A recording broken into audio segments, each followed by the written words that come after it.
again for tuning in. So this week's video will be on NATO and how NATO is actually still important on the world stage. And right now the media is just covering it as Trump is an imbecile and he's a complete embarrassment to the world scene. Yeah, I don't buy that. But really, who cares what some liberals on the left care about Trump? We know that the left hates Trump in America. Do you really think it's going to change much in Europe? It's not, or even with Trudeau. But anyway, just realize that the Cold War has just never really ended. You have USSR. They were having the torch in the 20th century. Then the 21st century comes along. China has taken on that torch as the new communist power. So we still need to keep spending on the military just like we did against Russia. Reagan understood that it was really important to deter them and to also collapse their economy. Look at China though. They're number 2 in the world in military spending, number 2 in GDP. But again, that's also falsified because what they do is with gross domestic product in America, or at least in Europe, we basically aggregate it off of what you spend and what you sell. So with China, they aggregate it as what they build but not sell. So for example, that's why they have all those big ghost cities where there's only like one tenant living in like a big skyscraper. So I like to call them kind of like a paper tiger instead of like a real tiger or paper mache tiger, simply because they falsify their GDP and we really don't know how strong their economy actually is. Then you have people like Bloomberg just creating their aggregate indexes that are just investing billions of dollars into the Chinese market, and no one's really asking questions. That's why he had that interview with the reporter this past week where he was basically saying that Xi is not a dictator. Yeah, bullshit. He is a dictator, and he isn't beholden to his voters. He's serving for life, so how does that make sense? Such an idiotic statement. But anyway, I still worry because they rolled out some really high-tech military equipment on their National Day. That was on October 1st. So they had all these new ICBM missiles, so that's intercontinental ballistic missiles, that are able to travel to the United States or able to travel to Europe. So that's definitely worrisome. And then all the stuff they've been doing in the South China Sea, they've been even moving into the Arctic Sea with Russia. So that's something that we need to consider as well. But overall, think about how they've been bullying Asian countries in the South China Sea. Like I said, they've been building those islands. I did a whole video about, China in the South Sea. You can watch that video. It was done, I think, back in like July or August. But anyway, so, NATO was formed in 1949, and it was meant to be a deterrence against the Soviets and, maybe Germany if necessary, but that was doubtful. But anyway, I could see just China really collapsing their economy similar to the Soviets. But there is a good Greek proverb out there that's basically like, after the war is over, make alliances. And there's another good quote I like to apply this situation to. It's with Tacitus. He's a Roman poet. It basically said, a wise man in peace prepares for war. So basically, you never know when the next war is going to occur. It may seem like, oh, this is great times. We're never going to have a huge, war like we did with World War I or II. But you never know. There's the period of time with the Romans that was called the Good Emperors. It was perhaps one of the most prosperous times in human history. But after that, you have the barbarian invasions. So you never know. And I don't like to get complacent. So, like the Romans, they stopped funding their military and focusing on, welfare systems like the cura nani, which was the grain dole. Basically that's what Andrew Yang is advocating for. He's got the freedom dividend or whatever, the freedom dollar or whatever. That basically failed under the Roman system because what happened was all these people were coming to Rome just to get their free bread. That's where the saying, when in Rome, act like the Roman does, to get your free bread. That's where that comes from. I don't know if you knew that. But anyway, let's actually just talk about what happened in NATO.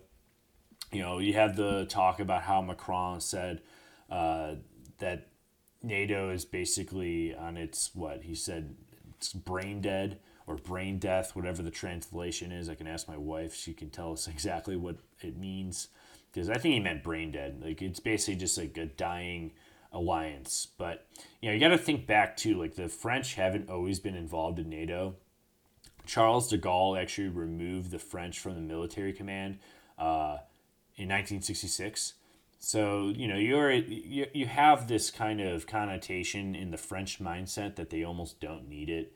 So I think that's kind of where Macron is coming from.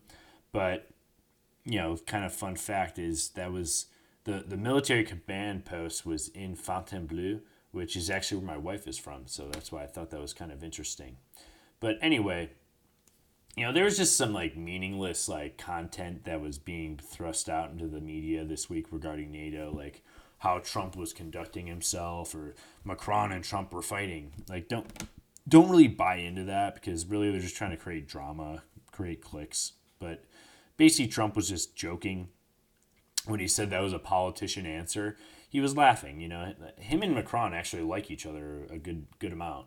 But he's just pointing out that, look, like there's ISIS fighters that Europe needs to take on. And Macron was acknowledging that, but he's saying that most of them come from Syria, right? Which he's right too. It's not most of the, not Syria, but the Middle East. Most of the ISIS fighters aren't from Europe. They're from the Middle East, okay? But anyway, just the other thing too that was in the media was like Princess Anne, how she refused to shake Trump's hand. Oh my God.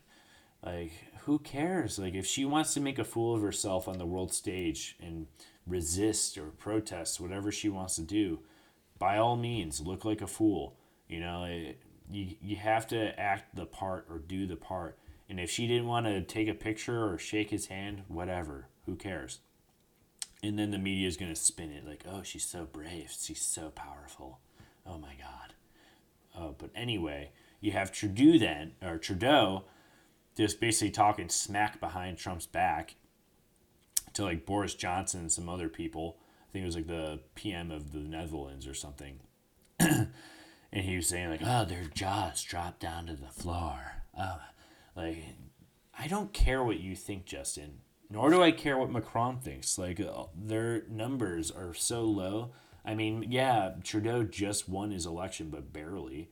And then Macron's pulling at like 25% approval. So, really, he's just acting like a gossiping housewife, just talking smack about Trump. It's like, yeah, well, how about start paying your actual NATO amounts? So they agreed in 2014 they would increase their NATO spending in correlation to their GDP by 2%, right? So that was supposed to be done within a decade. A lot of these countries have either decreased or not even gotten to it. But since 2016, Trump has actually increased NATO spending by $69 billion, with countries like, for example, Bulgaria.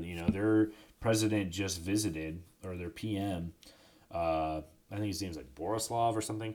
He just visited and agreed to buy some planes from us. I think it was like F-35s. So that increased to their amount from like 1.2 to like 2%. So it's a win-win for us. We're selling them some material, getting some profits, and then they're actually contributing and allocating the correct amount of their GDP. But you still have countries like Germany who are not pulling their weight. And Trump is correct to assess the situation and say, look, you guys need to actually pull your weight.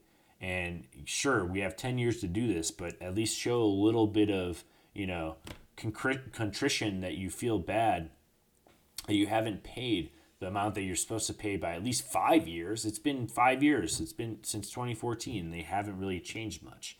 And Trump is the first president to really start attacking them on this. I mean, I'm sure that happened in the Cold War, but I mean in like modern times. But anyway, guys, I'll give you guys another update, but you can check out my video. I just did an interview with the Colin. It was a show from a Spanish channel, Colin Rivas show. And basically that just got posted today, so check that out if you like. That's over an hour long, so my voice is starting to get a little hoarse. But I appreciate you guys watching, and I'll catch you on the next one.